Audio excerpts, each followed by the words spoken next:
আসসালামু আলাইকুম বন্ধুরা, কেমন আছেন? আশা করি সবাই ভালো আছেন। বন্ধুরা, আজকে যে বিষয়গুলো নিয়ে আলোচনা করব, বিষয়গুলো বললাম এই জন্য যে অনেকগুলো বিষয় আলোচনা করব। যদি বড় হয়ে যায় তাহলে কিন্তু খণ্ড খণ্ড আকারে পাবেন, তবে পাবেন।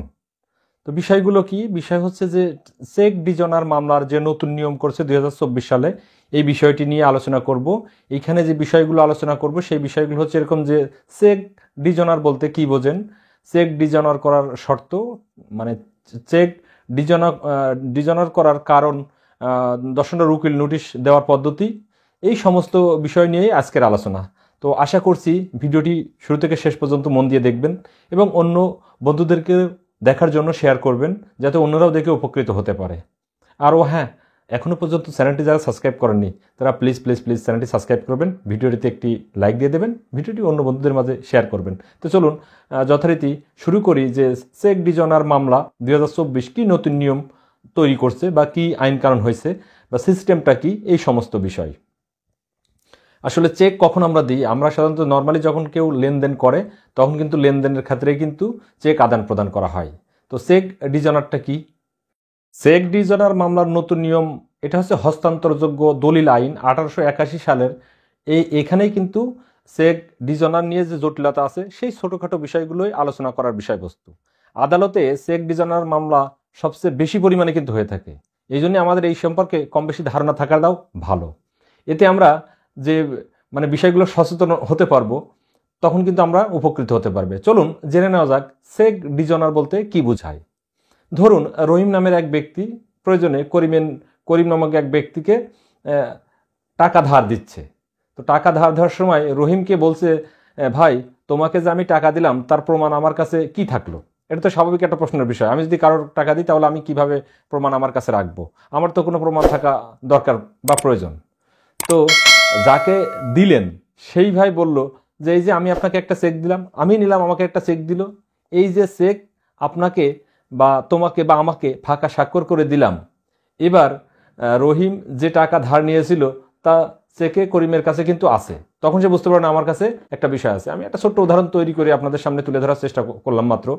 তো করিম চেকের টাকা তুলে আনতে ব্যাংকে গেলেন।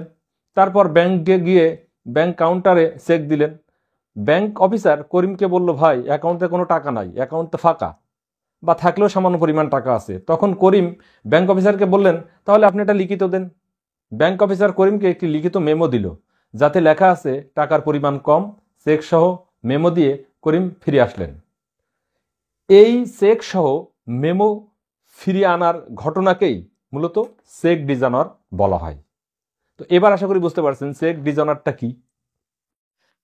এবার আমরা আলোচনা করব যে এই চেক ডিজনার করার শর্তগুলো কি কি, কোন কোন শর্তে এই চেক ডিজনার করা যেতে পারে। গেলে আমার চেক ডিজনার হয়ে গেল, বিষয়টা এরকম না।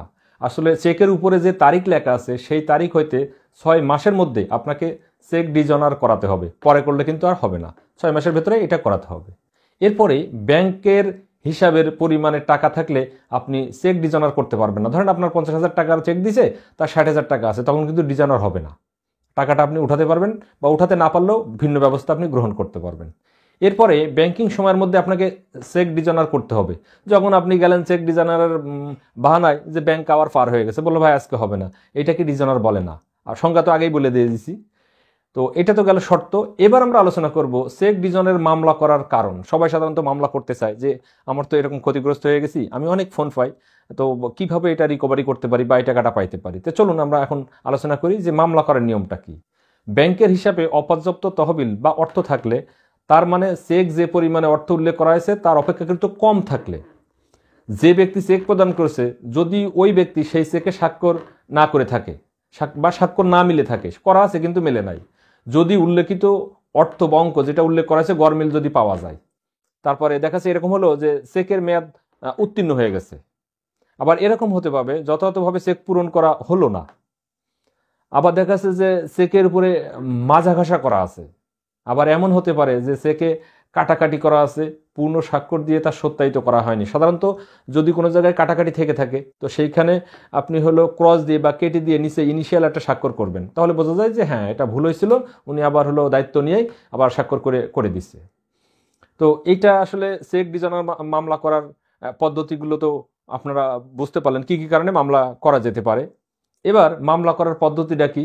প্রথমেই আপনাকে ব্যাংকে গিয়ে চেক ডিজনার করিয়ে আসতে হবে। অর্থাৎ আপনি যখন মামলা করবেন তখন সর্বপ্রথম কাজ হচ্ছে যে আপনি ওই চেকটা ডিজনার করায় নিয়ে আসবেন। এরপর চেকের টাকা পরিশোধের জন্য 30 দিন সময়ের জন্য আপনি একটা উকিল নোটিশ বা লিগাল নোটিশ পাঠাবেন, হ্যাঁ, তার কাছে, যার কাছে আপনি পাবেন যে আপনার সাথে বাটপারি করছে বা যে আপনাকে চেকটা দিচ্ছে। আরেকটা ব্যাপার হচ্ছে যে উকিল নোটিশ প্রাপ্তির 30 দিনের মধ্যে টাকা পরিশোধ ব্যর্থ হলে দেখা যাচ্ছে যে এই টাকাটা উনি দিয়ে দিল 30 দিনের ভিতরে, তাহলে তো আপনার মামলা করার দরকার নেই। আমরা তো আলোচনা করতেছি মামলা সংক্রান্ত ব্যাপারে। তো পরবর্তী 30 দিনের মধ্যে আপনি মামলা দায়ের করতে পারবেন, অর্থাৎ 1 মাস তাকে সময় দেওয়া বা সুযোগ দেওয়া। আরও সহজ করে যদি আমি বলি তাহলে চেক গ্রহীতা বা ধারক চেক ডিজনারের বিষয়টি জানার পর 138 ধারার বিধান মোতাবেক 30 দিন সময় দিয়ে টাকা পরিশোধের জন্য চেক দাতাকে নোটিশ দিবেন। এই 30 দিনের মধ্যে চেক দাতা গ্রহীতাকে ওই টাকা যদি পরিশোধ করতে না পারে তারপরে 30 দিনের মধ্যে আপনি এখতিয়ারাধীন ম্যাজিস্ট্রেট আদালতে মামলা দায়ের করতে পারবেন। এবার আমরা আলোচনা করব যে এই মামলা দায়ের করার সময় বাদীর করণীয় কি, অর্থাৎ যিনি মামলা দায়ের করবেন তিনি তো বাদী বা কেউ না কেউ তো বাদী হবেন। তো এই বাদীর করণীয়টা কি, বাদীর কি কি কাগজপাতি লাগবে? হ্যাঁ বন্ধুরা, এই বাদীর কাগজপাতি লাগবে প্রথমে জাতীয় পরিচয়পত্র, তারপরে চেক ডিজনার স্লিপ, ওই যে চেক ডিজনার করে নিয়ে আসছে তার একটা স্লিপ লাগবে। এরপরে আপনি যে লিগাল নোটিশ পাঠিয়েছিলেন এই লিগাল নোটিশ বা ফিরিস্তি করে জমা দেওয়ার একটা ফটোকপি, এবং মামলা দায়েরের সময় মূল কপি আদালতে প্রদর্শন করতে হবে, এই জন্য এখানে সব ফটোকপি আপনি দিবেন। এছাড়াও মামলার আরজির সাথে সাথে প্রসেস ফি কিন্তু দাখিল করতে হবে। যদি ফি না দাখিল করেন তাহলে কিন্তু আপনার মামলা অ্যাকসেপ্টেবল হবে না কোর্টে, কোর্টে একটি নির্ধারিত ফি আছে। তো এরপর আমরা আলোচনা করব যে এই উকিল নোটিশ করার পদ্ধতিটা কি। দেখেন একটার সাথে একটা কিন্তু রিলেটেড। উকিল নোটিশ বা উকিল নোটিশ ইস্যু করার যে পদ্ধতিগুলো আছে সেইগুলো আমি এখন ধাপে ধাপে আপনাদের সাথে আলোচনা করব। আশা করি মন দিয়ে শুনলে আপনারা উপকৃত হবেন। ও হ্যাঁ, এখনো পর্যন্ত যারা আমার চ্যানেলটি সাবস্ক্রাইব করেনি তারা অবশ্যই অবশ্যই চ্যানেলটি একটু সাবস্ক্রাইব করেন, এটা টোকা দেওয়ার বিষয় তো মাত্র। তো চলুন আমরা এখন আলোচনা করি যে উকিল নোটিশ পাঠানোর সিস্টেমটা কি। চেক ইস্যুকারের হাতে সরাসরি আপনার উকিল নোটিশ পৌঁছে দেওয়া যেতে পারে। তারপরে প্রাপ্তি স্বীকার রসিদ সহ রেজিস্টার বা ডাকযোগে বা বাংলাদেশের যেই ঠিকানায় তিনি আছেন সেই ঠিকানায় প্রেরণ করতে পারেন। এবং আপনি ইচ্ছা করলে বহুল প্রচারিত কোনো জাতীয় দৈনিক বা উকিল জাতীয় দৈনিকে প্রকাশ করেও কিন্তু আপনি উকিল নোটিশ প্রচার করতে পারেন।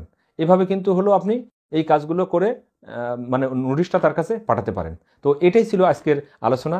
আশা করি ভিডিওটি আপনাদের অনেক উপকার আসবে। ধন্যবাদ সকলকে।